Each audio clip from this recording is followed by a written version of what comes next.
Buenas tardes a todos los asistentes a nuestro nuevo evento organizado por el capítulo ibérico del CIAR. Es una nueva edición de los charlas que bajo el título de Encuentros con o Meets with venimos a tener periódicamente. En este caso es una reunión con nuestros honorables jueces. Hemos venido a dar este título en general porque lo que pretendemos es venir a tratar, no todos, sino algunos, de los posibles campos en donde se puedan producir desavenencias o al contrario, en donde se hayan producido muy buenas relaciones por lo que se refiere al desempeño del arbitraje, al control jurisdiccional del mismo, a las herramientas de compatibilización entre las funciones de unos y otros y a la mejora de este tipo de industrias. Hoy es 23 de noviembre del año 2022, son las 4 de la tarde y hablo para todos los que asisten aquí desde Madrid. El evento será íntegramente en español y será grabado, como se les recordará a los asistentes. Mi nombre es Antonio Amusategui Batalla, soy presidente del capítulo ibérico del Charter Institute of Arbitrators, que es la rama europea del instituto, y este acto que inauguro ahora hace el 11º de todo nuestro programa de actos de este año 2022. Ya próximos además a los periodos navideños.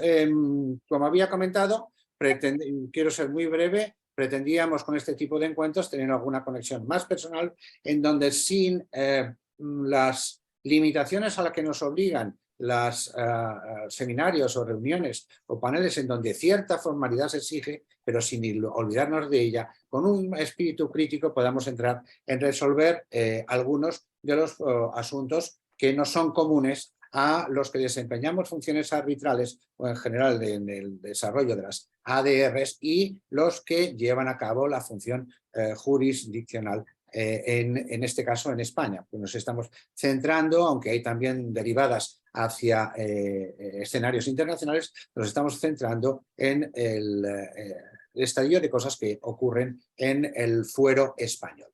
Voy a dar paso a Nazaret Romero, muchos de vosotros la conoceréis, que va a estar también pilotando el encuentro. Quiero dar unas breves palabras respecto de su currículum vitae y diría respecto de ella que no solamente es una abogada del Colegio de Abogados de Madrid, sino que también desempeña funciones arbitrales y de mediación internacional. Es miembro de nuestro capítulo y es también de este mismo año miembro del capítulo del branch del capítulo europeo, del comité ejecutivo, socia del bufete Oboli Frugoli Romero Abogados, es experta externa de la Dirección General de Justicia Interior de la Comisión Europea, también forma parte de la lista de árbitros y expertos de la Trade and Sustainable Development Experts de la Dirección General de Comercio de la Comisión Europea relativo a disputas sobre tratados bilaterales de libre comercio en la UE con terceros países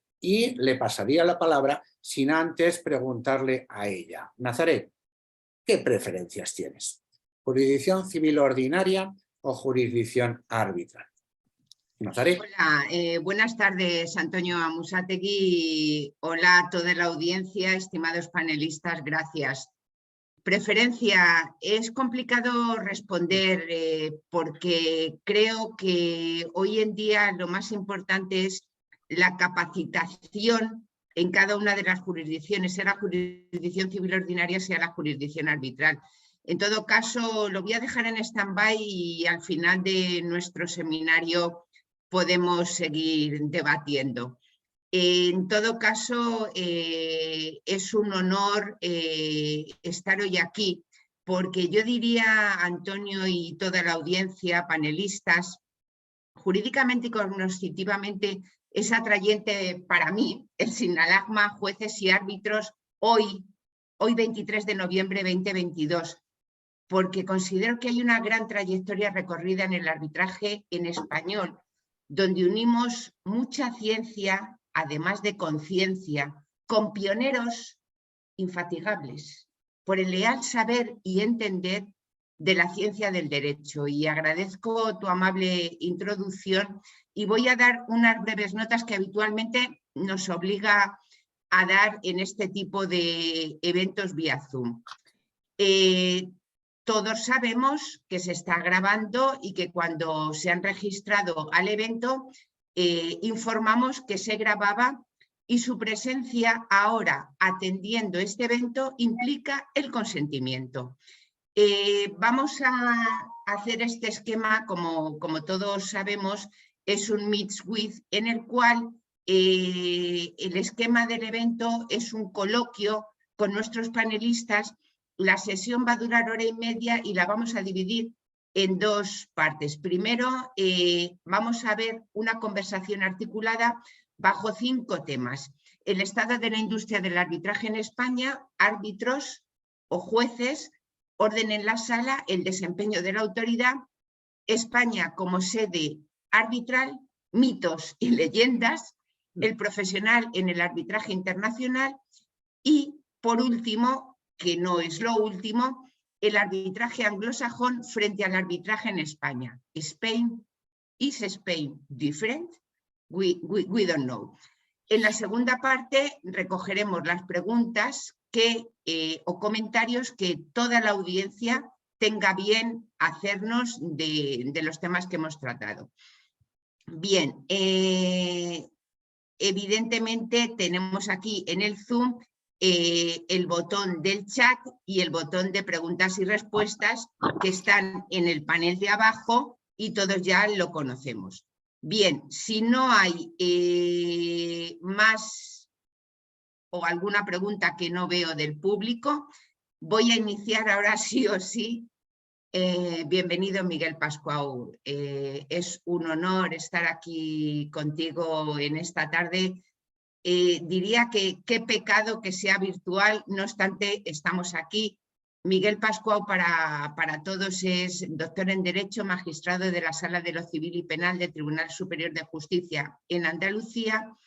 Ejerce también la docencia desde hace más de 10 años, tanto fuera de España dentro de España como fuera en la Universidad París II en programas de doctorado y en programas de Unión Europea de intercambio de autoridades judiciales europeas en Foix, Versalles, Florencia, Amiens y en el Tribunal Europeo de Derechos Humanos de Estrasburgo.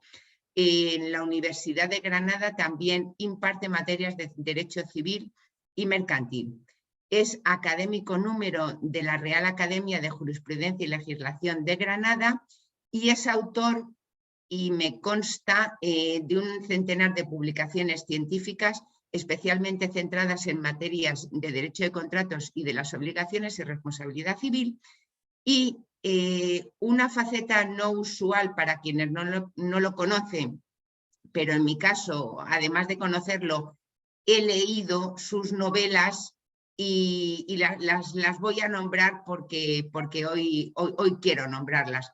Recuerda que yo no existo, 2014, Cuando siempre era verano, 2015, Casa Luna, 2016 y Aunque todo se acabe, 2021. Bueno, y quiero resaltar también que es padre de 3 hijos. Miguel, en tus facetas diría que es una mezcla científica, cultural, jurídica, pero de un ser humano arraigado a la tierra en la que vive, que es Granada.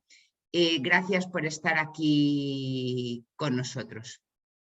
Gracias a vosotros, estoy encantado. Vamos para allá.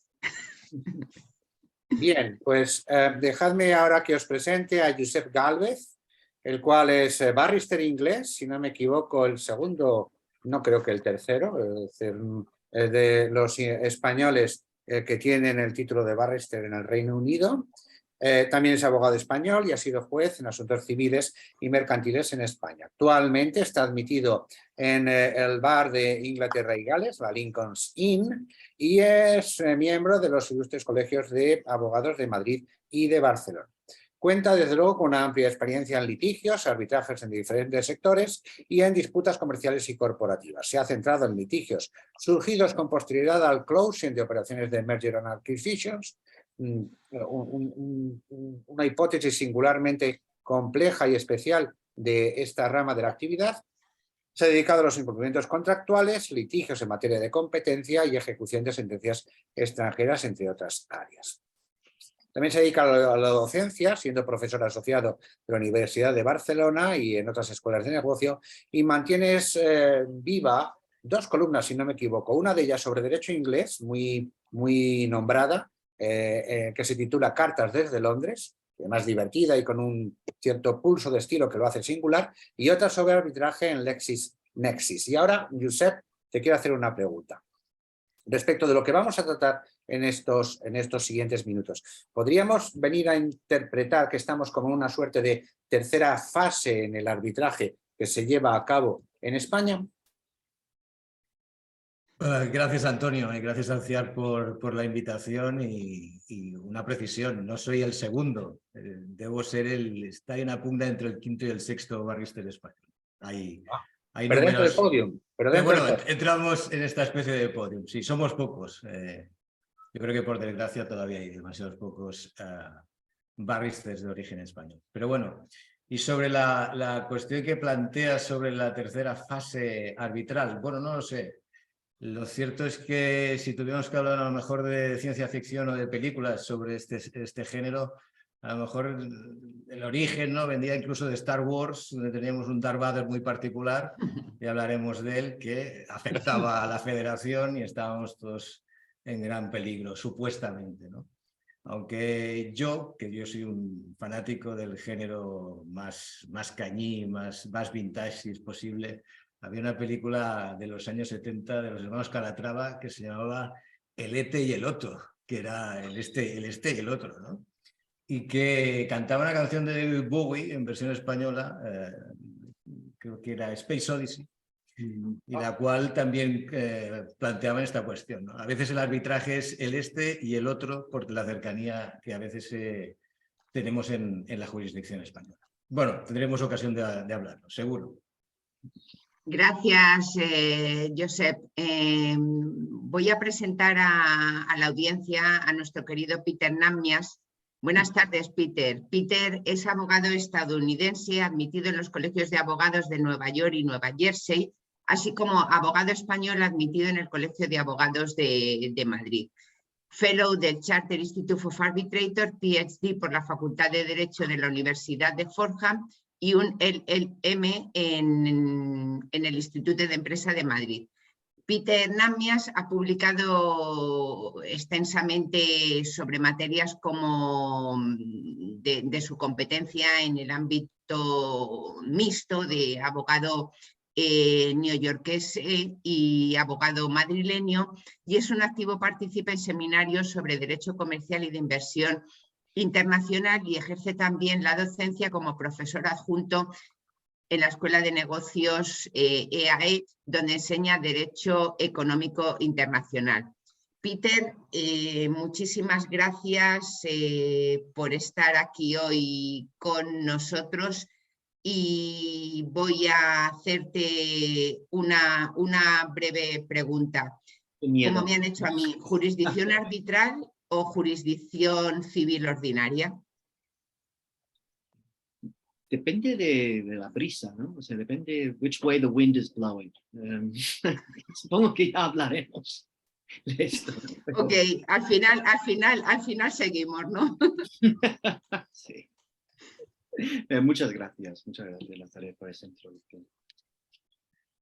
Muy bien. Antonio, estás mute. Perdonad.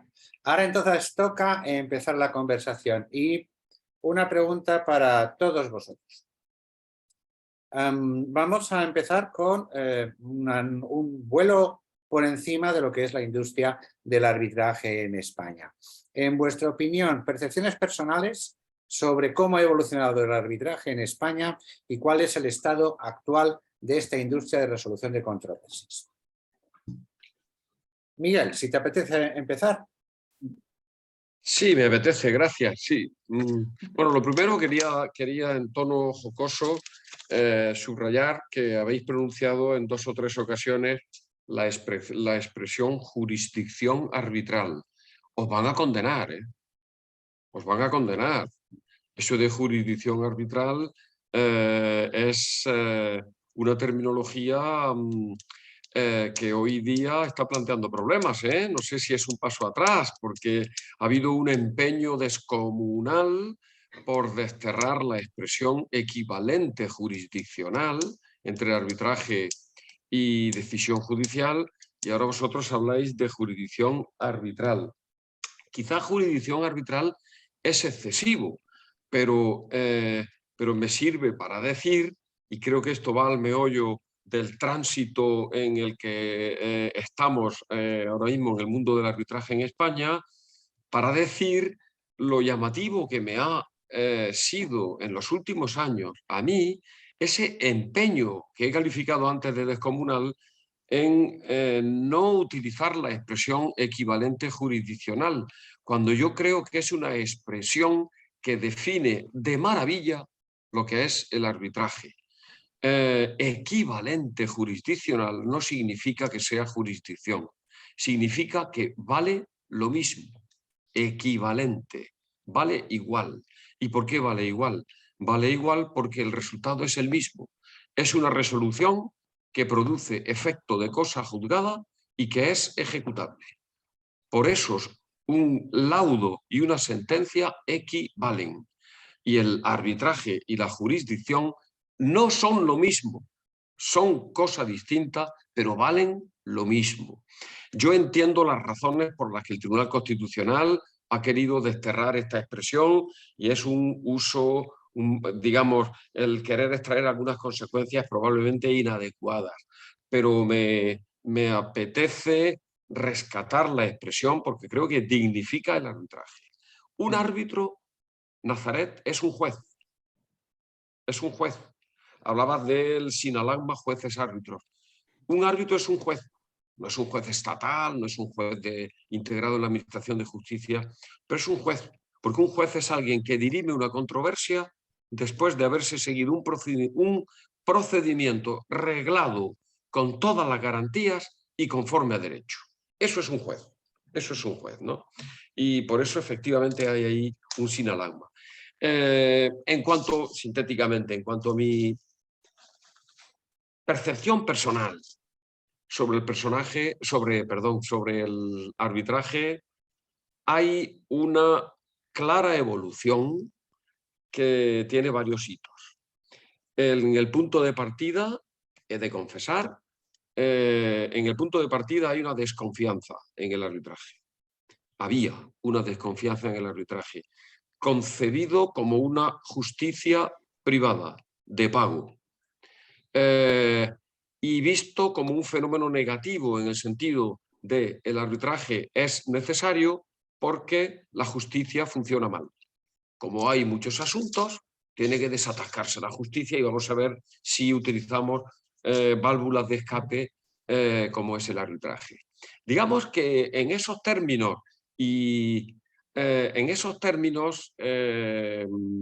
más o menos, en esos términos está la premisa de la que yo partía hace más de una década, ¿no?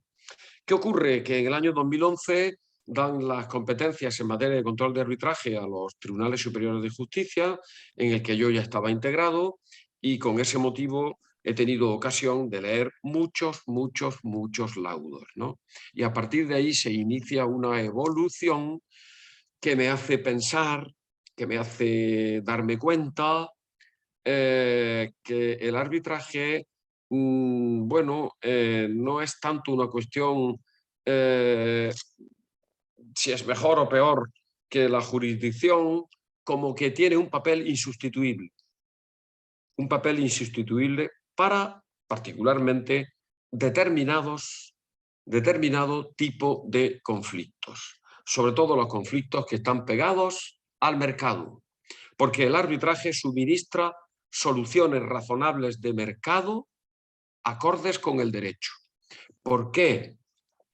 Porque el procedimiento es flexible y se adapta a la naturaleza de la controversia, lo cual nos produce a los jueces una envidia enorme, esa ductibilidad, esa flexibilidad del procedimiento arbitral nos genera a nosotros una sensación de armadura. Tenemos un proceso armadura, ¿no? una ductibilidad, una adaptabilidad al tipo de conflicto realmente envidiable. Y por otro lado, porque permite una especialización del juez que no hay en la jurisdicción o que hay solo en grandes categorías. Dentro del civil y del mercantil permite el arbitraje una gran especialidad. Es decir, el árbitro va a ser alguien, normalmente se va a procurar que sea alguien que conoce muy bien ese tipo de controversias, conoce muy bien ese sector del mercado, ese tipo de empresas, esos contratos en los que surge la controversia. Y eso, insisto, propicia soluciones de mercado. Termino mi percepción personal con algo que sí debo confesar, y es que subsiste un sesgo, creo que inevitable, derivado del hecho de que precisamente por estar en una sala que es competente para las acciones de nulidad de laudos arbitrales, pues somos testigos presenciales de no pocas experiencias de fracaso del arbitraje, laudos deficientes, enormes descontentos de alguna de las partes respecto de un servicio que ha pagado y que se le ha prestado defectuosamente. En la gran mayoría de los casos en los que nosotros encontramos que el servicio jurídico ha sido defectuoso, no podemos corregirlo. No podemos corregirlo y estamos encantados de no poderlo corregir, porque globalmente es mejor que no metamos nuestro lápiz rojo de juez en un laudo arbitral.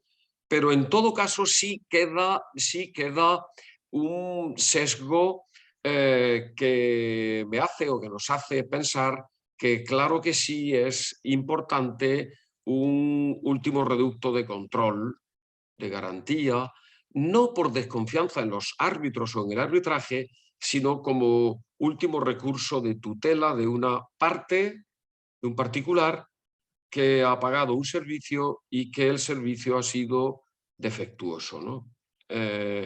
Eso quiero ponerlo encima de la mesa porque condiciona un poco mi percepción. Gracias, Miguel. Josep, ¿qué nos puedes decir al respecto?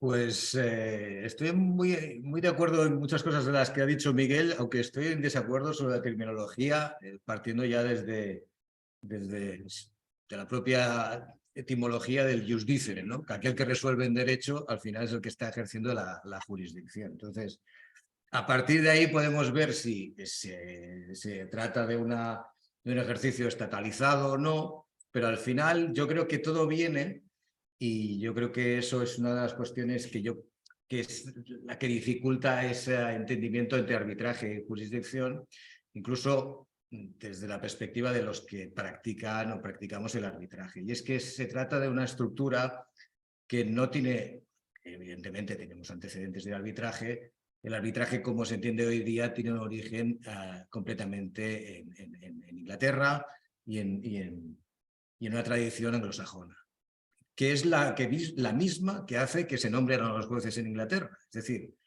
gentes de una larga tradición, como barristers, como prácticos en los tribunales, especialistas en determinadas áreas, acceden a resolver, primero de forma parcial, no todo el día, es decir, según qué casos, y posteriormente son nombrados. Ese es el origen que después reproduce el arbitraje, es decir, alguien que tiene mucha experiencia práctica y que lo nombramos porque nos fiamos de él. Y ahí hay un término que Miguel yo creo que ha hablado con claridad, pero que yo estoy en desacuerdo. Hay y sigue existiendo desconfianza del arbitraje, pero no desconfianza desde el punto de vista de los tribunales, que también, o puede haberla, sino desde la propia práctica, en el sentido de que no nos fiamos que haya uno que es igual que nosotros, especialmente en una jurisdicción donde hay tantísimos abogados que nos dedicamos a todo y que no sabemos si uno es bueno o es malo o se dedica a esto o se dedica a lo otro, y lo que lleva al final es una desconfianza porque no lo conocemos O peor aún porque lo conocemos, dices, bueno, ¿cómo va a resolver a mí este caso si sabe menos que yo? Entonces yo creo que esa articulación que procede de una tradición jurídica distinta tiene una difícil o una complicada articulación en la jurisdicción española a la hora de decir, oiga, lo hacemos como lo... No, claro, no sé quién decía, pero que la solución del arbitraje en España pasaba por quitar el cartel de corte arbitral y ponerle la del juzgado, ¿no? Yo no sé si estaríamos tan lejos en esto, pero sí que es cierto que en la práctica nos encontramos por lo menos una desconfianza. En cuanto al descontento respecto a los laudos, bueno, habrá siempre una parte que estará descontenta, eso ya, que será evidentemente la que habrá perdido en el procedimiento. Pero más allá de todo esto, también una cuestión en cuanto a los criterios o a los estándares de calidad en cuanto a los laudos, en cuanto a quien ejerce al final esa particular jurisdicción arbitral. Ya sé que no le gusta a Miguel, pero aquel que al final decide. Y eso también supone esa falta de control y que al final, pues oiga, pues mire, si no me ha gustado, intentaré a través de una acción de nulidad llevarlo ante los tribunales ordinarios, porque de eso sí me fío. Y esa es la cuestión al final, es un tema de confianza ante una estructura de resolución de conflictos. Y yo sí que creo que es una solución privada. Esa solución privada, pues en base a la libertad de elección que se pueda tener, oiga, pues en vez de nos irnos a los juzgados ordinarios, pues nos vamos a esto. Claro, esa es la idea que hay detrás. Y ya me imagino que tendremos ocasión de hablarlo. Pero el arbitraje, si nace en Inglaterra, es en una situación completamente distinta a la española. Y es que se va al arbitraje porque la jurisdicción ordinaria es carísima. Entonces, claro, a intentar reproducir este tipo de esquemas en jurisdicciones donde litigar es extremadamente barato, como sucede en España, es aquí donde ya aquello empieza a complicar. Y acabo. Es que además de todo esto añadimos una jurisdicción es decir, independientemente, y la comparamos con cualquier otra jurisdicción ordinaria a nivel europeo, que es buena. Es buena, resuelve relativamente pronto, es equivalente y además no tendrá ningún problema de ejecución en el ámbito europeo. Contra eso es difícil luchar aportando unas ventajas que evidentemente tiene el arbitraje, pero que tiene que competir con la jurisdicción ordinaria, porque al final, y yo creo que es donde se incardina precisamente el arbitraje como otros medios de resolución de controversias, es que son alternativos a la jurisdicción ordinaria. Claro, una jurisdicción ordinaria buena, bonita y barata complica mucho que el arbitraje, añadido los otros elementos de desconfianza, etcétera, etcétera, pueda realmente tener aquí una práctica o por lo menos una sustantividad como se ven en otras jurisdicciones. Bueno, puedo decir entonces que si se hubiera profundizado más en las especializaciones entre la jurisdicción netamente civil de la mercantil, se hubiera abondado en mantener una solución judicial antes que una solución arbitral. Esto genera preguntas o plantea cuestiones que deberían de reflexionar los que se dedican al arbitraje, es cierto. Me había tomado una serie de notas sobre el análisis de la industria, pero yo creo que las voy a dejar hacia el final. Una se refería a la diferente legitimidad que deriva del 24 frente al 10 de la Constitución española, y otra sería si la especialidad, o mejor dicho, al hilo de la pregunta, del comentario que había hecho Miguel sobre si estábamos volviendo a pasos atrás en el pasado, pues precisamente entroncada con el artículo 10 me venía a mí una reflexión sobre si si se estaba produciendo o se abría la puerta a volver a la figura del árbitro empresario, iguales entre las partes para dirimir controversias entre sus iguales, entre sus peers, frente al ámbito profesional, que es en donde la especialización ha llevado a la figura del abogado u otros profesionales expertos en resolución vía arbitral.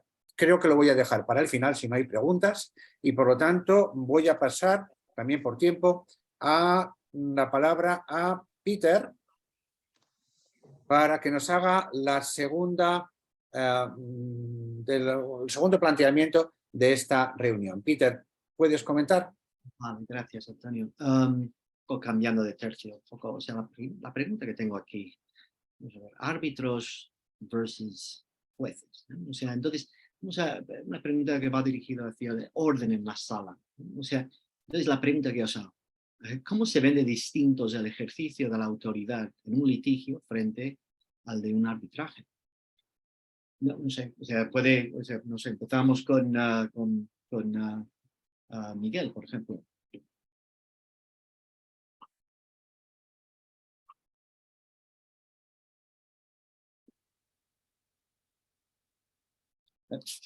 Creo que estás, Miguel, Miguel, estás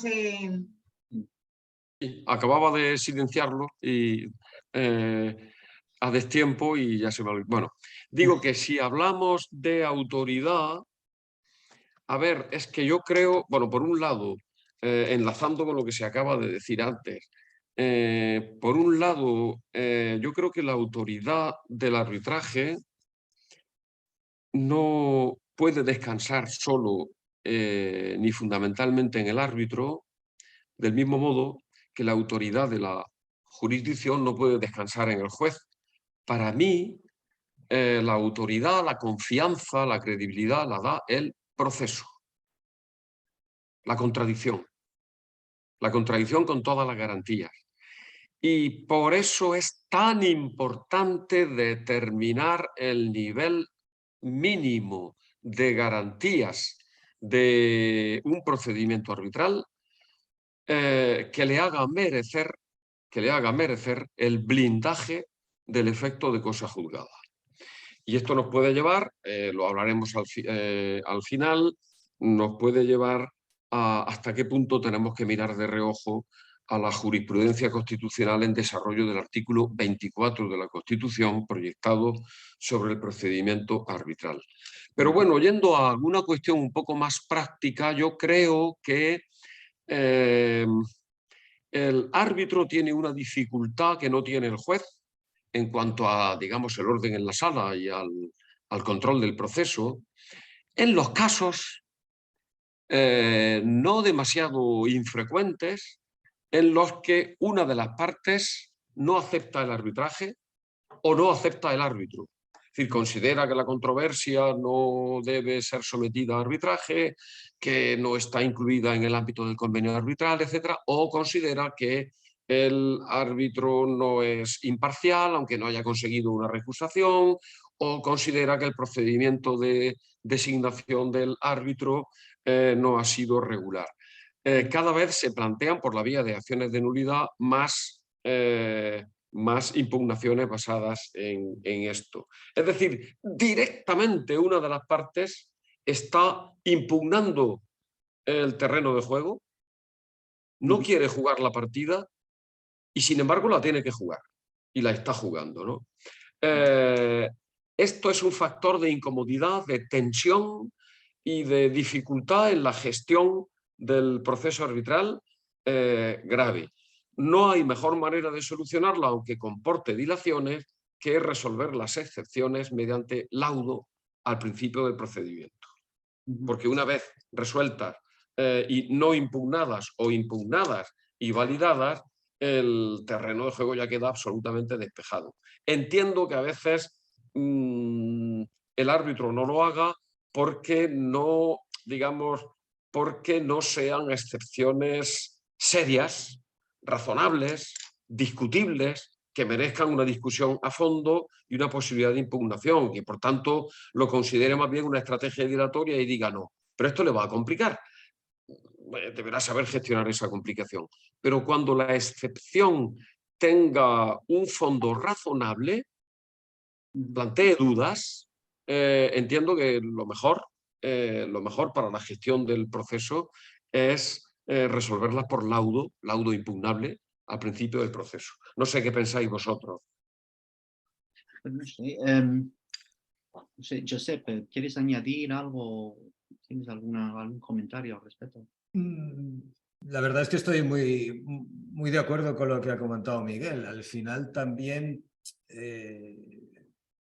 por lo menos en lo que me he encontrado en la práctica, es cierto que en ocasiones una de las partes intenta huir del arbitraje, de la manera que sea posible. Y una vez ya en el arbitraje como inevitable, porque al final cualquier acción que pueda ejercitar ante los tribunales ordinarios, a no ser que haya una sumisión expresa tácita o ante la jurisdicción ordinaria, lo que nos vamos a encontrar será básicamente con una declinatoria. Entonces, abocados ya al proceso, claro, la cuestión al final es ese respeto que tiene que ver a la autonomía de la libertad de elección, de la solución privada de controversias y al final la resolución. Entonces, eso también entronca lo que comentábamos anteriormente de esa confianza o desconfianza. Claro. No nos acabamos de confiar, no acabamos de encontrar en el proceso arbitral un proceso, por lo menos con las... no quisiera decir con las garantías, pero sí con la seguridad que nos transmite un procedimiento ante la jurisdicción ordinaria. Y por último, claro, cuanto el orden en la sala o no orden en la sala, sí que es cierto que, claro, el juez al final no deja de ser la autoridad, nos guste o nos guste. Entonces, sí que es verdad que a la hora del approach que pueda tener un profesional, un árbitro profesional encargado es la prestación de un servicio. Oiga, aquí ustedes me han llamado, me han nombrado, yo hago lo mejor que puedo y ya está. Ese acercamiento, esa hora de resolver de una forma profesional a través de una prestación de servicios, evidentemente no se encuentra en la jurisdicción ordinaria, sino que es básicamente un servicio externalizado. En eso sí que encuentro, evidentemente, esa gran diferencia a la hora también de cómo se efectúa esa diferente prestación, porque al final es lo mismo, una resolución privada o pública de la controversia que se ha puesto en manos de un profesional, un lado y el otro.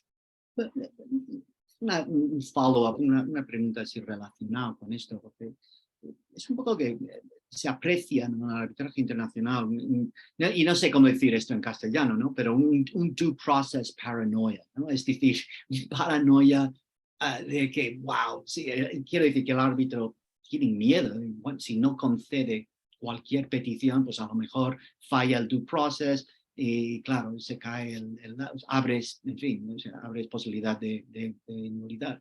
Y entonces, claro, y eso va de la mano con abuso de proceso. Es decir, que aquellas tácticas dilatorias, abusivas, etcétera, o sea, va de la mano, o sea, quiere decir que el due process paranoia como da oxígeno a eso, ¿no?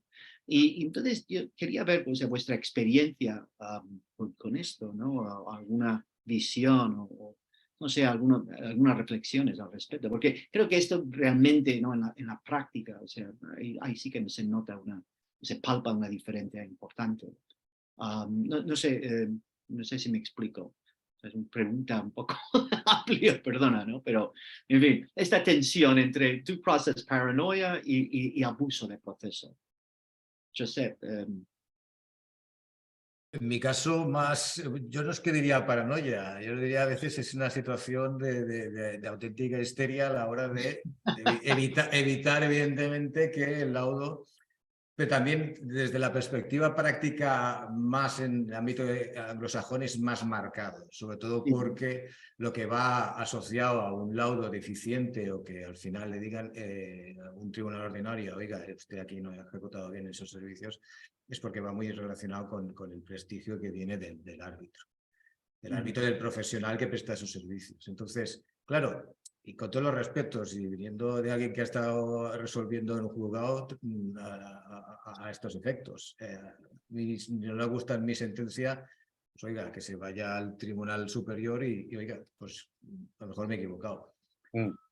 Sí que es cierto que esto en la jurisdicción arbitral, claro, no hay ese, oiga, no que me resuelva el superior, y esa perfección que tiene que tener el laudo hace que se tengan que extremar, y lo digo desde la perspectiva de árbitro que también sufre esa paranoia de que no haya ningún problema a la hora de, oiga, pues no le ha dado aquí el plazo correspondiente, no he sido suficientemente flexible a la hora de ofrecer esto, no he hecho esto, no he hecho lo otro. Entonces, claro, ese acto de constricción, aquello de decir, oiga, pues esto está perfecto y vamos, he hecho un laudo y he dado durante todo ese proceso todas las garantías posibles había y por haber para que después no me suceda nada. Claro, en la jurisdicción ordinaria, oiga, que es lo que decía Miguel. Oiga, yo tengo una armadura que es el proceso. Y en esa armadura, además, yo no estoy solo, que tengo el secretario judicial, que además es el garante, ¿verdad?, a la hora de decir, oiga, no se me pase. Y los plazos son preclusivos. Y cuidado, y aquí le falta esto, y subsane. Pero bueno, claro, en el proceso ordinario tenemos eso. El arbitral, claro, esa voluntad continua de que, oiga, después el laudo no me quede manchado, porque resulta que en ese momento procesal yo no le di la oportunidad, pues, de solventar y subsanar alguna cosa. Yo lo veo así. Y yo, Sí, Miguel. un segundo, sí. Yo he visto algunos expedientes arbitrales que han ido a la acción de nulidad finalmente, que parecían un campo de minas. Es decir, que al menos una de las partes desde el principio estaba preparando la acción de nulidad. Desde el principio. Un poco como diciéndole al árbitro, oye, que te están vigilando, y sobre todo que como no me des la razón o no me la des un poco dentro de lo que cabe, pues aquí tengo un arsenal para invocar luego ante ese que te vigila, ¿no? Ante ese que te vigila. La vigilancia, la existencia de un posible control tiene una función positiva, y es, voy a ponerme de puntillas, voy a hacerlo lo mejor posible, pero tiene también, es verdad, esa parte negativa de estar un poco pendiente, digamos, de que alguna de las partes la utilice de manera estratégica, ¿no? Eso se da. Vuelve a ser un factor de tensión y de incomodidad. A veces ocurre también dentro de la jurisdicción, cuando hay una instancia ulterior, pues se dan también ese tipo de estrategias, pero efectivamente creo que puede ser un poco más frecuente en el arbitraje. Me resulta muy curioso todo lo que estoy oyendo y con frases aisladas, como he podido oír a nuestro querido Josep Calvet, que dice que nos encontramos con un proceso arbitral que quizá no tiene las debidas garantías, y también acojo yo hoy en día, diría que tenemos el artículo 7 de la Ley de Arbitraje Española, en el que habla del principio de mínima intervención judicial en el arbitraje. Y me viene todo esto pensando en una sentencia que he leído de la Audiencia Provincial de Cataluña, Sala Civil y Penal, sección primera, de 15 de septiembre de 2022, en el que precisamente el juez habla de ese límite a las facultades de intervención. Preguntaría primero a Miguel si nos puedes comentar desde el TSJ de Andalucía esta situación, y más o menos es lo que estamos hablando, pero ¿cómo lo ves tú?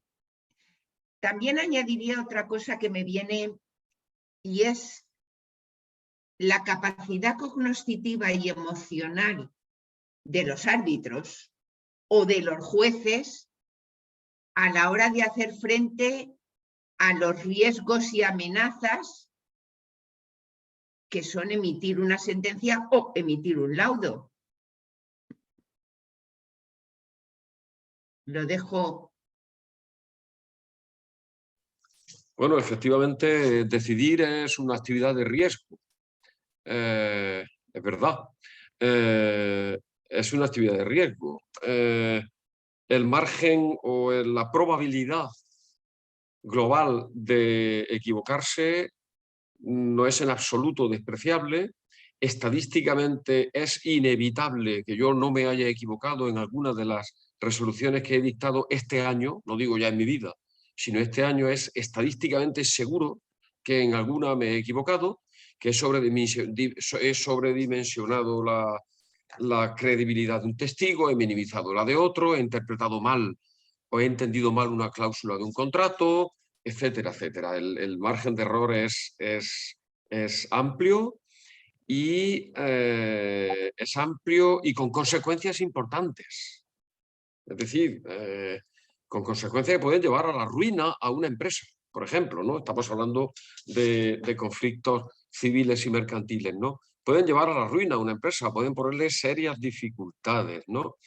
Ese temor debe ser, imagino, psicológicamente mayor en un árbitro porque cobra ad hoc, ¿no?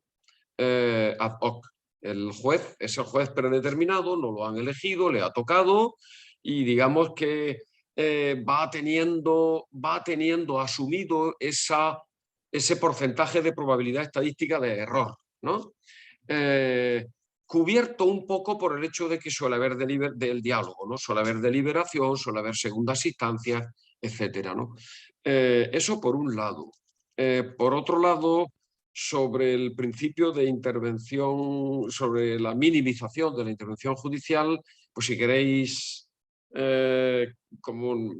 lo hablamos un poco más adelante, porque es algo que estamos anunciando, pero cuando nos deis la pista de salida, adelante, ¿eh? Vale, muy bien. Bueno, pues mira, se me ocurre que cambiemos de asunto. Bien, Nazaret, coméntalo tú. bien, cambiamos de tercio y seguimos con la tercera parte. España como sede arbitral atractiva, mitos y leyendas. La verdad que hoy con la Ley 60/2003, yo pienso, y lo digo, atravesamos un momento dulce, no exento de cardos o de otro tipo de florecillas que no sean adecuadas, pero yo pienso que atravesamos un momento optimista. ¿Optimistas, Miguel? No demasiado, no demasiado. No creo que la fase inaugurada por la reciente doctrina del Tribunal Constitucional cambie demasiado las cosas. Yo creo que el Tribunal Constitucional ha dicho, en mi opinión, con algún exceso que no es relevante porque es obiter dictum, es decir, no era necesario para decidir el caso, pero yo creo que ha dicho lo que desde hace mucho tiempo está consolidado.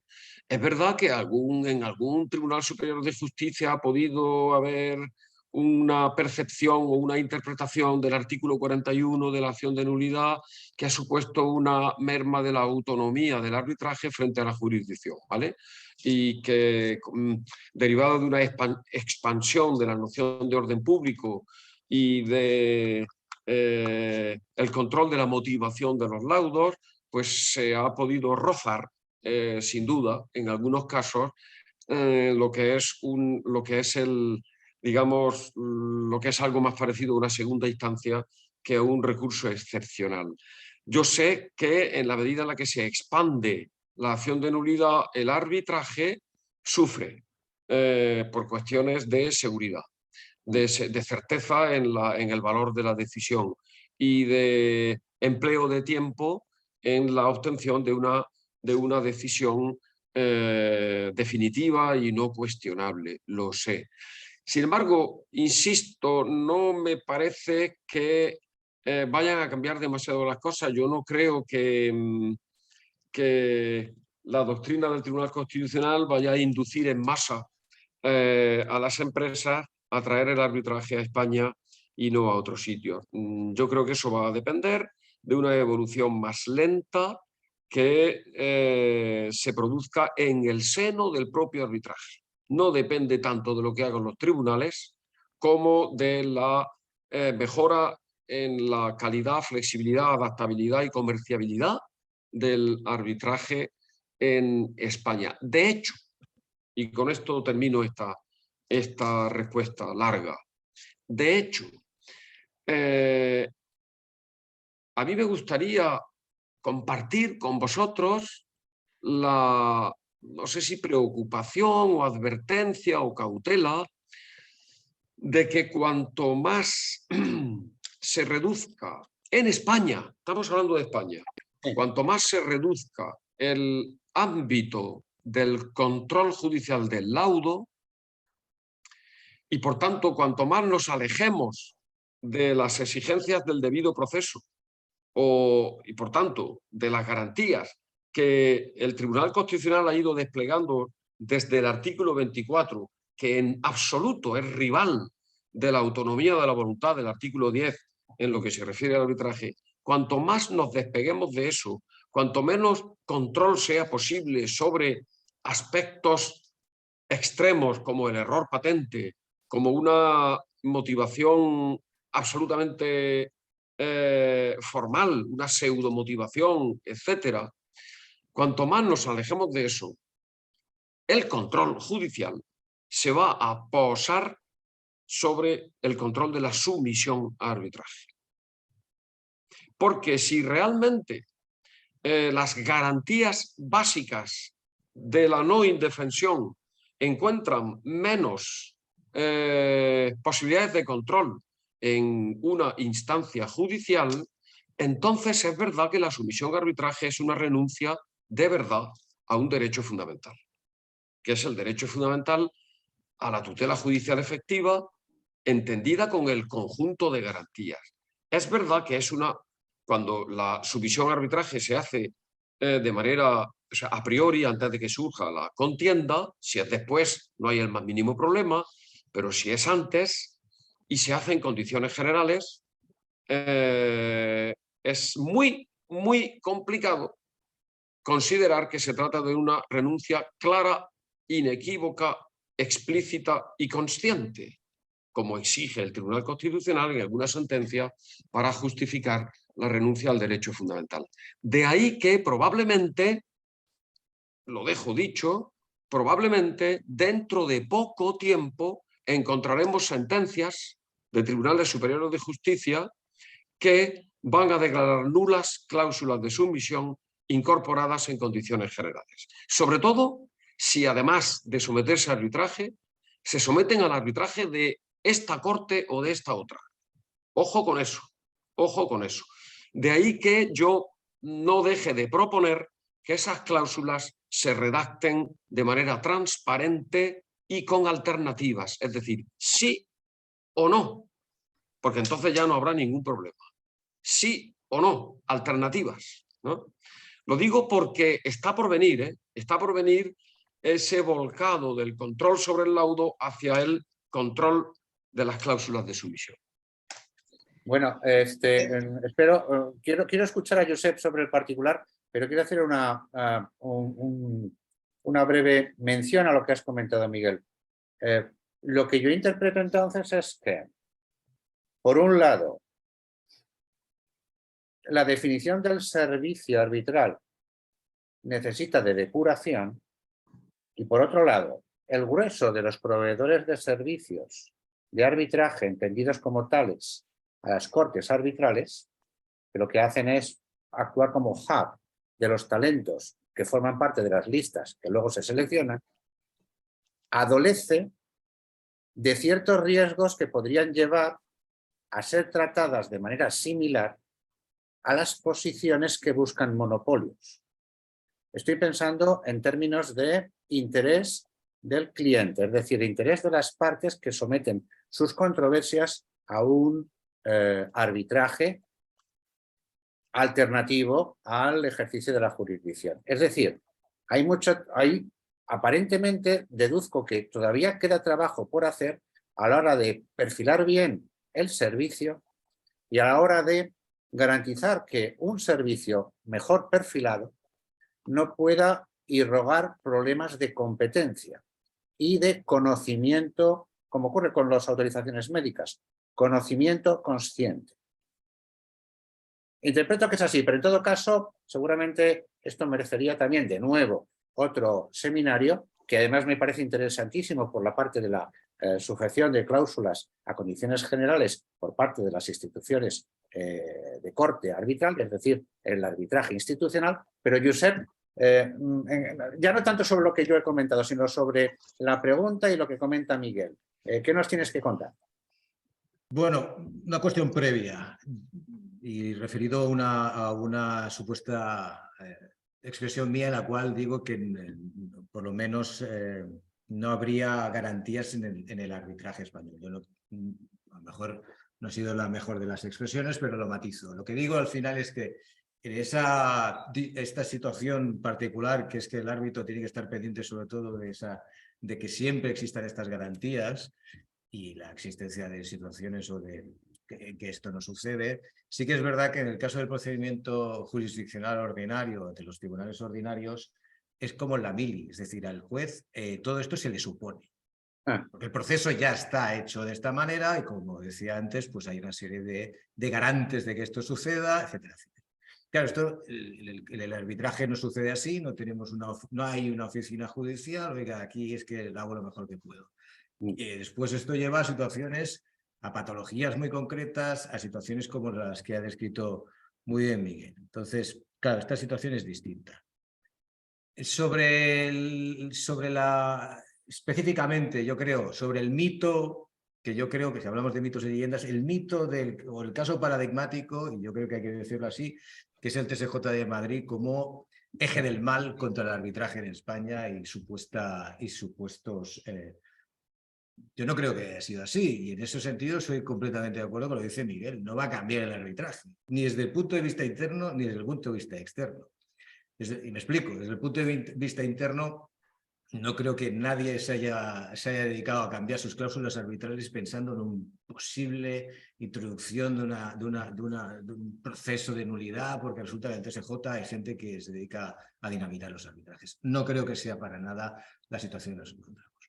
Y desde el punto de vista internacional, aún menos. Y lo voy a explicar desde el punto de vista práctico. Yo tenía que interponer una eventual acción de nulidad contra un laudo. Y entonces, bueno, recuerdo que además era agosto, y aquello de los asuntos del arbitraje siempre caen en los mejores meses del año. Y yo recuerdo que me lo tuve que pasar, de ahí que lo tenga muy presente, tuve que estar viendo cada uno de los laudos arbitrales contra instituciones internacionales, básicamente la Cámara de Comercio Internacional en Madrid, y cuáles habían sido objeto de nulidad efectiva. Y la respuesta fue muy sencilla: ninguno. Por tanto, a efectos de esa supuesta efecto devastador del TSJ de Madrid como tal, yo por lo menos no aparecía en el censor. Y ahí yo ya tengo la prueba del algodón a estos efectos limitadísimos. A eso se une, evidentemente, que el arbitraje, vuelvo a repetir, es que el arbitraje en España no funciona o funciona muy limitadamente porque es una herramienta que al final, pues, funcionará para según qué cosas muy minoritarias o que nos encontramos en circunstancias muy específicas. Y ahora me refiero a las condiciones generales. Esto ya está sucediendo y ha sucedido en los Estados Unidos.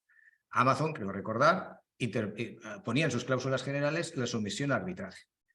Pues precisamente, no recuerdo ahora la sentencia, pero al final la han tenido que eliminar. ¿Por qué se utilizaba el arbitraje? Precisamente por el efecto de eliminar la posibilidad. También es verdad que la jurisdicción de Estados Unidos funciona distinto de la gran mayoría de las jurisdicciones de los estados. No tienen la regla española o la regla inglesa, si vemos de la perspectiva británica, de que el que pierde paga todo. Ahí la norma general es que cada uno se paga lo suyo. Por lo tanto, irnos a los tribunales es muy fácil. Claro, grandes corporaciones, grandes compañías que dicen, bueno, pues vamos a aplicar el arbitraje porque yo sé que si pierde a esta gente, primero hay que pagar el árbitro, hay que pagar las tasas, hay que pagar esto y lo otro. Entonces hacía un efecto precisamente de desincentivar el acceso a la jurisdicción acudiendo al arbitral. Ese es un mal uso, evidentemente, del arbitraje, pero que estaría seguramente lo que Miguel quería decir a los efectos de nos vamos a posar precisamente en cómo ese clausulado se ha negociado, si es que no se ha negociado, y al final pasará como las cláusulas suelo. Pero usted sabía que cuando estaba firmando esto, que no podía ir a los juzgados y se tendría que someter. Ahí es una de las cuestiones más complicadas desde ese punto de vista, porque nos vas a encontrar muchos consumidores y usuarios, por ejemplo, en contratos de arrendamiento, que van a ver que, oiga, es que yo pensaba que podía ir al juzgado, pues va a resultar que no. Ahí es donde va a haber uno de los grandes problemas para que ese arbitraje, que yo creo que es muy habitual, pase o tenga que pasar ese cedazo de decir, oiga, pero usted realmente sabía. Yo creo que es lo que falta por venir. Y por último, una cuestión también, hemos hablado del mito, vamos a las leyendas. España como sede arbitral internacional, pues bueno, hemos vivido yo creo mucho de la leyenda. Oiga, es que España se vive muy bien, tienen que venir arbitrajes, etcétera, etcétera. No sé si tendremos ocasión de verlo, pero claro, es que yo siempre digo lo mismo, es que se puede venir aquí, claro, pero como se puede ir a Atenas o se pueden ir a Lisboa. O sea, es fantástico y maravilloso. Entonces, la oferta del arbitraje en España no es que vengan aquí como en los años del tardofranquismo, de decir, bueno, es que aquí hay sol y tal y playa, porque esto no funciona evidentemente, sino la atracción tiene que ser de otra manera. Y la atracción básicamente es por la aplicación de un derecho que sea atractivo. Y mal que me pese, el derecho español no está pasando internacionalmente en el mejor de los momentos. Por lo tanto, no se trata de que la montaña vaya a Mahoma, sino al revés, que Mahoma se vaya a la montaña y ofrecer precisamente instituciones que puedan aplicar derecho anglosajón. Pero es que esto está pasando en las jurisdicciones ordinarias. En París tiene la Cámara de Comercio Internacional, que es jurisdiccional, jurisdicción ordinaria, donde hay expertos, donde hay jueces que conocen y incluso pueden aplicar el derecho inglés. En otras instituciones, en otros órganos europeos está pasando lo mismo. Entonces, yo creo que es eso. Al final hay un código, hay una serie de lengua franca en versión de derecho, que es el que de alguna manera mueve el arbitraje internacional. Acercarnos a eso puede ser que atraiga arbitrajes. Aplicando el derecho español lo veo realmente complicado. Bueno, pues entonces, con esta referencia, tenemos que cambiar a una pregunta que tenía Peter y es la que afecta precisamente al elemento, al factor humano dentro de lo que es el arbitraje. Peter. Vale, gracias, Antonio. Entonces, sí, enfocándonos entonces en el profesional en el arbitraje internacional, árbitros y representantes de partes, periciales y peritos. O sea, la pregunta simplemente, ¿exportamos talento o lo importamos en España? Lecciones que damos y lecciones que recibimos. Empezamos con Miguel. Yo pasaría la palabra más bien a Josep porque él conoce más el trasiego. Yo conozco alguna experiencia, pero extraprofesionalmente conozco alguna experiencia de árbitros españoles que intervienen en sedes internacionales, un plan de tú a tú, árbitros españoles muy cualificados y también que intervienen como abogados, pero es muy, muy fragmentaria. Yo creo que Josep tienes quizás una visión más global, ¿no? Más completa.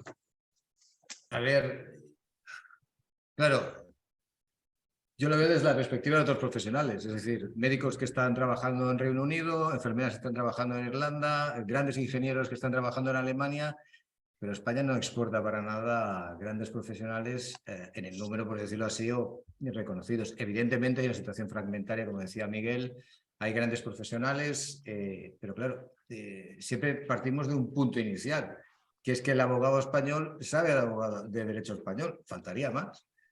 Entonces, esa limitación existe a la hora de decir, bueno, pues yo, como abogado español, puedo resolver pues, pleitos que están sometidos a situaciones bajo derecho español, pero ahí se acaba. Entonces, la gran mayoría, y creo que cualquiera de los grandes estudios que se están efectuando por las diferentes instituciones arbitrales lo explican perfectamente. El derecho número uno aplicado en los contratos internacionales es el derecho inglés, por lo que sea, por la tradición evidentemente, el imperio, todo lo que viene, etcétera, etcétera, incluso en Asia.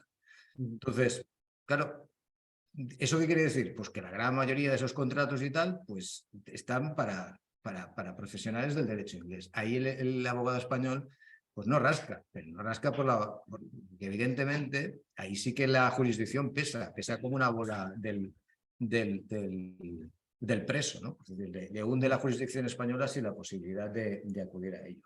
Entonces yo creo que no exporta, no creo que tampoco importe demasiado, porque el mercado es el que es.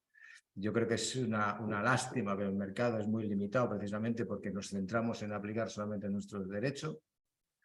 Da lo que da, que está muy bien, oiga, yo orgullosísimo de mi derecho. Pero claro, no sé, en términos llanos, no es el que corta la pana. Entonces, pues me puede gustar mucho, pero no sé, es como dijéramos, bueno, yo me gusta mucho el derecho andorrano, pero ¿por qué no nos vamos a Andorra? Pues ¿por qué no? Oiga, porque la limitación es la que es. Y después, algo que se ha comentado por Nazaret, que yo creo que también es muy cierto, que son los estándares.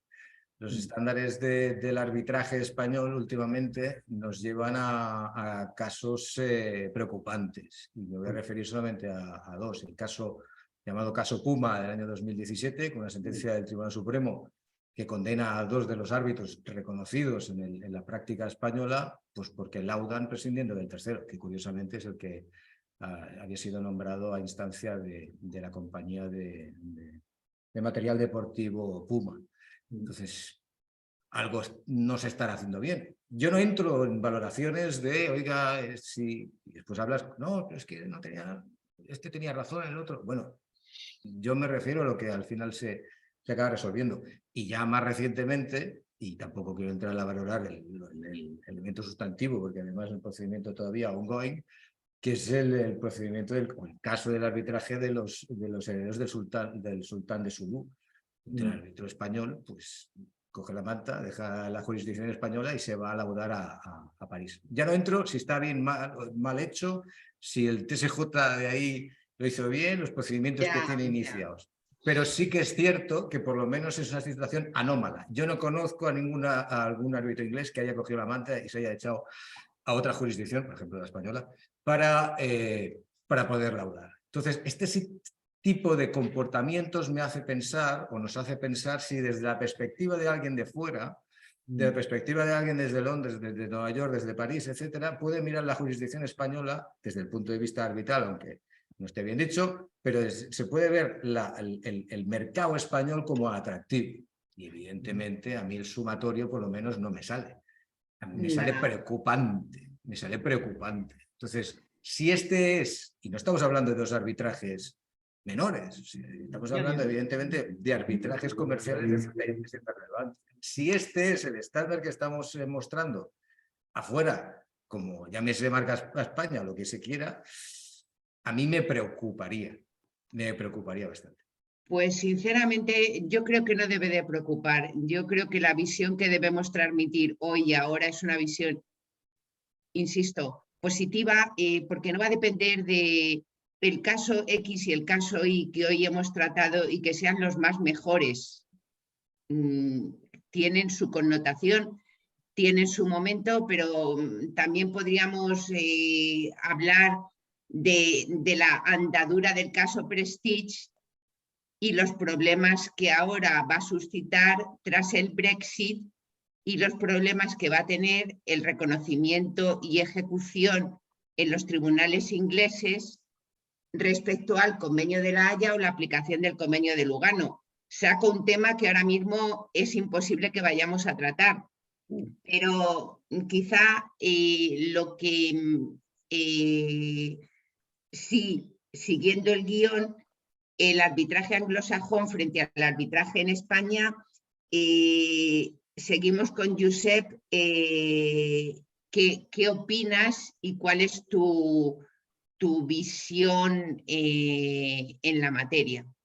Nazaret, déjame hacer una apostilla también antes de que conteste Josep.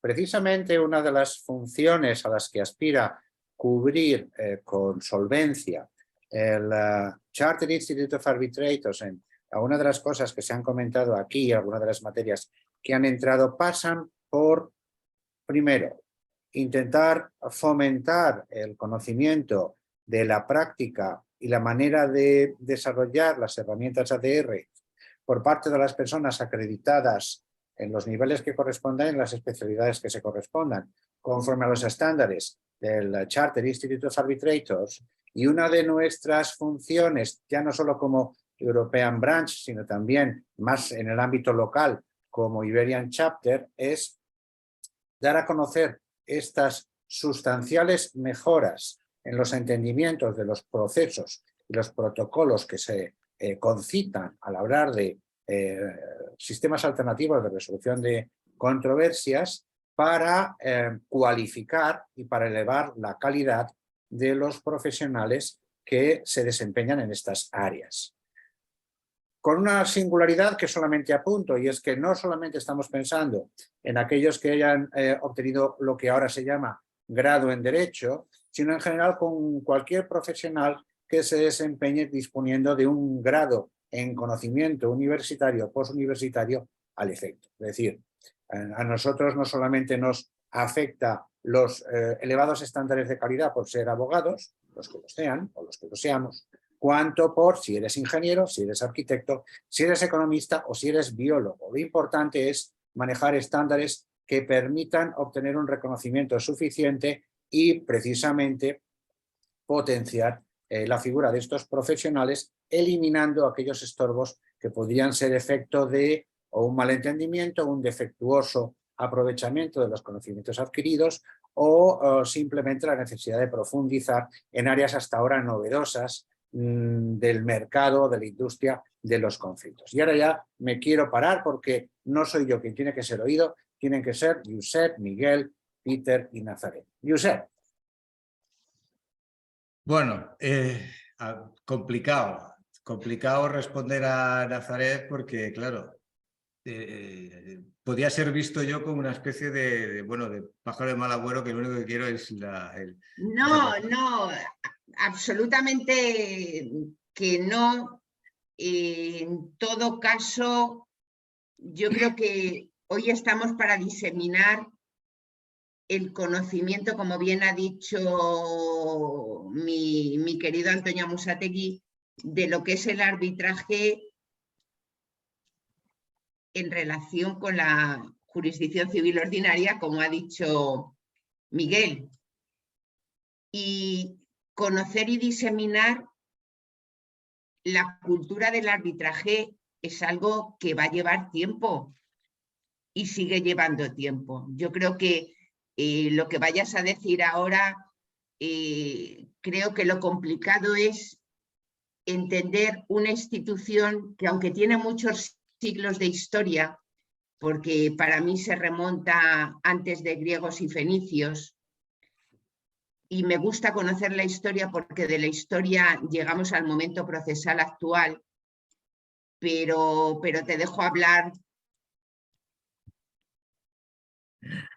Gracias, Nazaret. Yo lo que de alguna manera no puedo estar de acuerdo en el sentido de plantearlo como una falta de cultura del arbitraje. Yo creo que llevamos ya no sé cuántos años hablando de arbitraje, hay una oferta escandalosa de cursos de arbitraje, hemos hablado de arbitraje y no se ha enterado del arbitraje, cómo funciona, cómo es a estas alturas, es porque tiene una deficiencia auditiva o porque no se ha querido enterar. Entonces, yo no creo que sea una cuestión de que el arbitraje no es conocido y yo tampoco soy un contrario al arbitraje, al contrario, me parece una muy buena herramienta de resolución de conflictos. ¿Cómo no lo va a ser?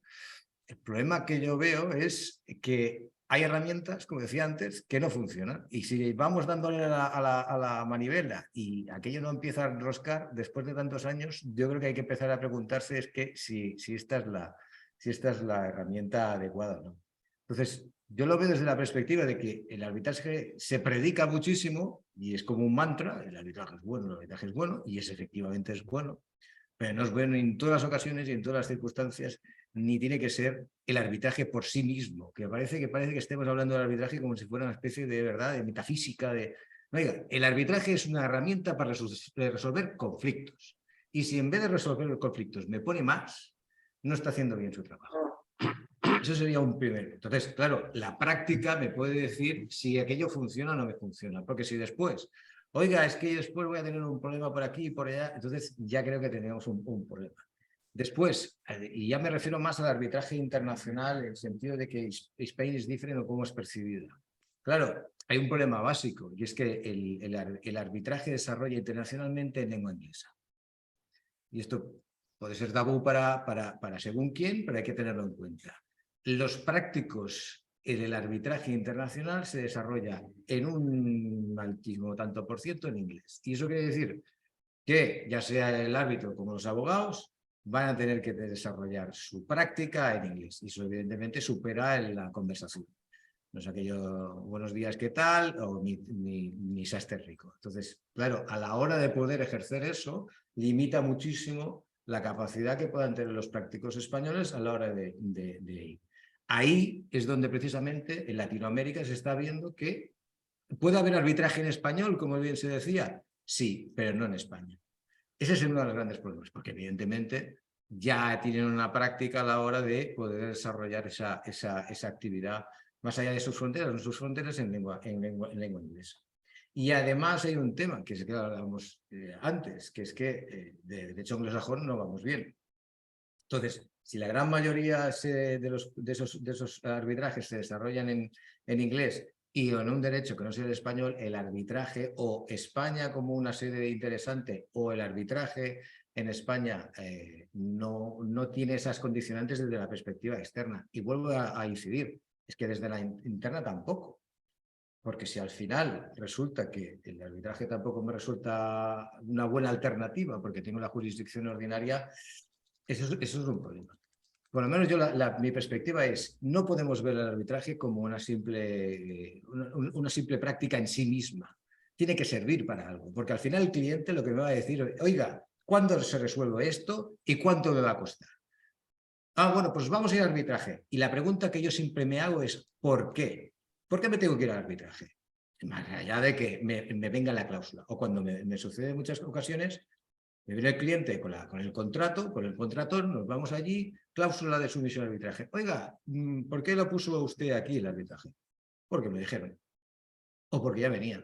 O porque sí. Y a mí esto de que porque sí, porque ya me convenía, pues volvemos otra vez a lo mismo. ¿Por qué voy a poner yo arbitraje o voy a poner jurisdicción ordinaria? ¿Qué es lo que más me interesa?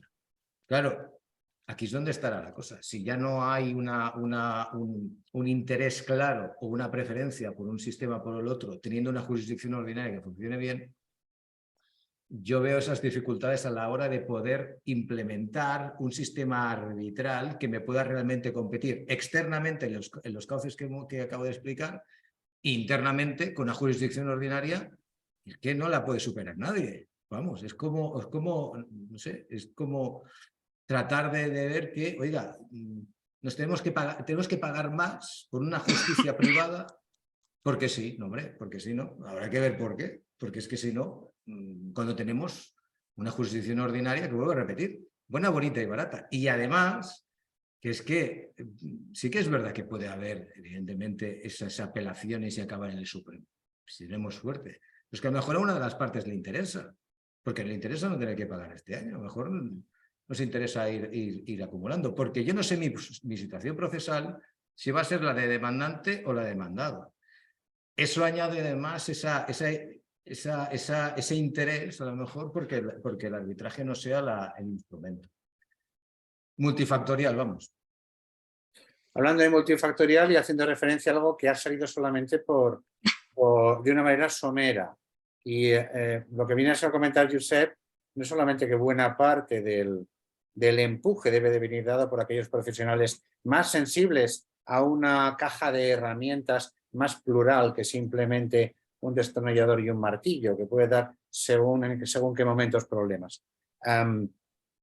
Aunque muy al principio se ha dicho que los profesionales que se dedican a las ADRs deben de ser proactivos a la hora de fomentar ciertas herramientas alternativas a la jurisdicción, si procede, es evidente que hay muchísimo trabajo por hacer aún para sensibilizar correctamente a los clientes potenciales respecto de en qué posición deben de optar ellos mismos a la hora de resolver los propios conflictos. Ya no solamente que te acepten una cláusula arbitral más o menos estandarizada, cuanto el saber si la cláusula arbitral es lo que más le conviene al tipo de negocios a las que se te aplica o no. Y eso, ahí yo tengo que darte la razón, Josep, y es que no se hace suficiente, no se da suficiente doctrina, no se da suficiente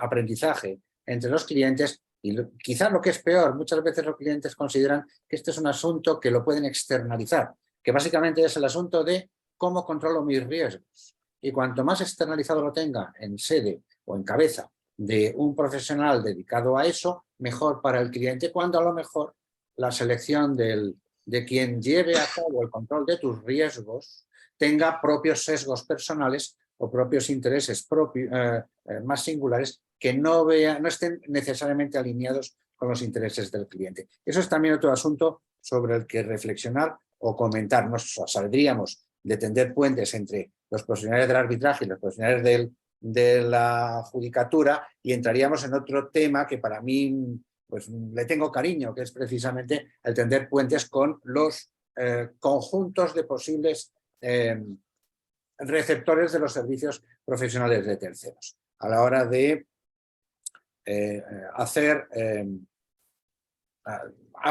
enseñar sensibilidad sobre el control de riesgos.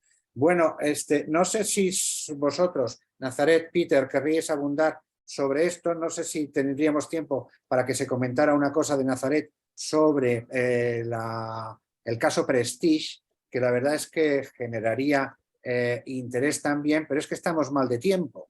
Iba a decir que estamos en el minuto 22 y cerramos a 30. Es verdad. Bueno, pues vamos a reducir esquema. Bueno, el Prestige lo podemos dejar para otro día. Vale, muy bien. Me hubiera gustado, no sé si hay preguntas, no parece.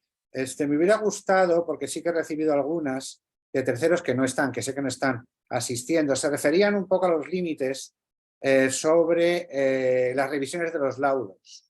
Y no solamente, es un desarrollo un poquito más largo, pero básicamente se diferenciaba entre el laudo provisional que es revisado internamente en la arbitraje institucional y luego las segundas instancias formales e informales, especialmente las formales porque más recientemente ha habido cierto interés en que se introduzcan segundas instancias acerca de los laudos, incluso en sede judicial. No sé si sobre este particular tendríais algo que comentar, Miguel, Josep, sobre el particular, sobre ello.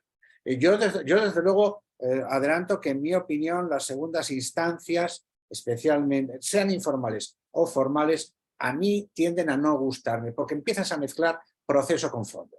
Y no estamos para rediseñar el fondo, a lo mejor para discutir parte del proceso, pero rediseñar el fondo, oiga, es verdad, y ahí lo digo yo, y con esto no quiero coger protagonismo, porque tiene que ver con lo que he comentado con anterioridad. El cliente es el primero que tendría que ser muy diligente en la defensa de sus intereses y en la protección o en la cautela para cubrir sus propios riesgos. Y si es negligente, pues es negligente. ¿Qué le vamos a hacer? Desgracia para él. Tenemos 5 minutos de programa y dejamos la palabra a nuestros queridos Miguel, Josep. Bueno, yo creo que la institucionalización del arbitraje está bien, lo fortalece, le da esqueleto, le da fortaleza, le da más penetrabilidad, pero siempre que deje a salvo un principio fundamental que es el protagonismo del árbitro. Entonces, estas iniciativas de las segundas instancias no van en esa línea, ¿no? En cuanto a la revisión de los laudos provisionales, nada que objetar, pero sí una prevención, y es, si yo fuera una de las partes de la controversia, me gustaría conocer o tener la posibilidad de conocer el laudo provisional.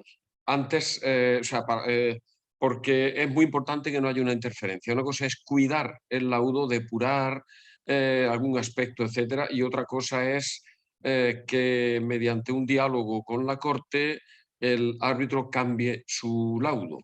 Ahí Por eso creo que debe haber una garantía, que es la posibilidad de conocer el laudo provisional antes de su reforma. Josep, ¿algo que comentar?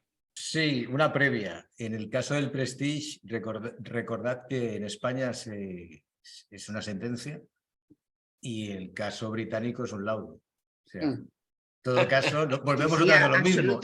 absolutamente es así y son varias sentencias, Por un eso. laudo Y hay varios hay muchas procedimientos cositas arbitrales. ahí, pero no es momento hoy. No, Josep. lo decía como aquello de, fijaos como en España se va a los juzgados y en Inglaterra No, se va pero a no la es así tampoco, Josep, no vamos a confundir, perdona. Sí. Bueno, y claro que es así. Es el tema de la ejecución de una sentencia española en Inglaterra y que tiene una sentencia previa que es precisamente la del nombramiento. Y una el cuestión laudo. prejudicial Claro. en el Sobre Tribunal eso. de Justicia de la Unión. O sea, Y es muy todavía complejo para falta 4 minutos hoy, ¿eh? Y todavía falta una sentencia del Tribunal Supremo del Reino Unido. O sea que todavía falta mucho partido por jugar.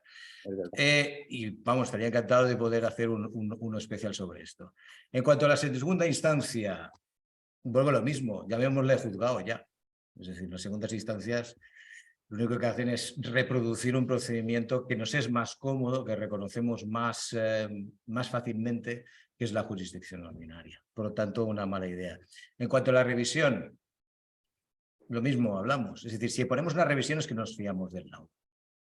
Yo no me he encontrado nunca que se revise una sentencia, en primera instancia, evidentemente. Pues si nos fiamos del árbitro, nos fiamos del árbitro. Si no... Yo quería un minuto, os pido un minuto para, en relación a todo lo que se ha hablado, de, en fin, una cierta desazón que parece que hay sobre que no acaba de arrancar el arbitraje en España. Yo aquí, sinceramente, diría que la prisa no es buena, es mala. Las plantas quieren ser árboles, pero necesitan tiempo. Por mucho que tiremos de ella, por mucho que abonemos, el crecimiento tiene que ser un crecimiento natural. Hay que apostar por un crecimiento natural porque tenga el recorrido que vaya a tener y el ritmo que vaya a tener. Hay cosas que favorecen, cosas que no favorecen, pero a lo mejor lo que favorece no es donde estamos apuntando, sino que puede ser, lo he pensado al oír a Josep, puede ser incrementar los estudios de Derecho comparado en las facultades de Derecho, para estar más familiarizados con el derecho anglosajón. Puede ser... fijaos qué tontería, o fijaros qué idea más extraña. Pudiera ser que acabáramos concibiendo la acción de nulidad del arbitraje como un factor de calidad del arbitraje, en vez de como un factor de entorpecimiento. Un factor de calidad. Podríamos conseguirlo. Eso sí que sería una simbiosis, un sinalagma y una colaboración entre jueces y árbitros, en la medida en la que se ajuste a su estricto ámbito, pero lo cumpla, pues podría ser un factor de calidad. En fin, sin prisa, sin obsesión, ¿no? Las plantas quieren ser árboles, pero necesitan tiempo. Gracias. Esta visión yo traduzco dejar fluir, dejar crecer y seguro que seguirá desarrollándose la calidad de una institución que, si tenemos una ley de arbitraje autónoma independiente de la ley de enjuiciamiento civil, será por algo. Son las 17:29. Agradecer inmensamente el enriquecimiento que hemos tenido hoy de todos los aquí presentes. Hemos dejado muchas cosas, han salido muchas cosas. Continuará. Iberian Chapter del CIRB European Branch va a continuar. Hoy es el 11º seminario y agradecemos a los que están hoy, a los que nos van a ver, ser y estar. Querido presidente, últimas palabras. Esto se grabará, esto se está grabando y esto se verá en diferido. Presidente. Cierto. Muchas gracias, Nazaret. Muchas gracias a Miguel, a Josep, a Peter por su asistencia, por sus aportaciones y por su conocimiento. Yo quiero limitarme a decir que estoy encantado de haberos escuchado, que hay semillas de futuros webinars en curso, me salen demasiadas, pero mejor no ser ambicioso, también dejar que estas plantas crezcan a su ritmo. Me ha encantado la frase y quiero agradecer a todos en nombre del Iberian Chapter del Chartered Institute of Arbitrators vuestra presencia aquí. Nos queda una última pregunta y es que, como estamos tendiendo puentes entre los profesionales del arbitraje y los profesionales de la jurisdicción, por favor, responderme la pregunta del millón de piruletas. Love it or list it. ¿Qué dicen los profesionales? Miguel, Josep, ¿qué hacemos con los árbitros? ¿Los queremos o los vendemos? ¿O nos prescindimos de ellos? Vamos, yo me quedo con los árbitros, pero la pregunta es ¿por qué? No he preguntado por qué, no estoy preguntando por qué. No he oído, ¿los tenemos o los vendemos? Sí, había una última pregunta que consistía en responder a esto. Al final, jueces, porque básicamente era la opinión de los jueces respecto a los árbitros. ¿Amamos a los árbitros y el arbitraje o prescindimos de ellos? ¿Cuál es vuestra postura final? ¿Los quieres o prescindes de ellos? Si no hay alternativas, los quiero, porque tengo claro que la alternativa es prescindir de ellos, no. Querer es una palabra muy fuerte, pero los quiero, los quiero. Vale, bien, bien, bien. Sin que esto lleve a segundas derivadas. En principio, vale.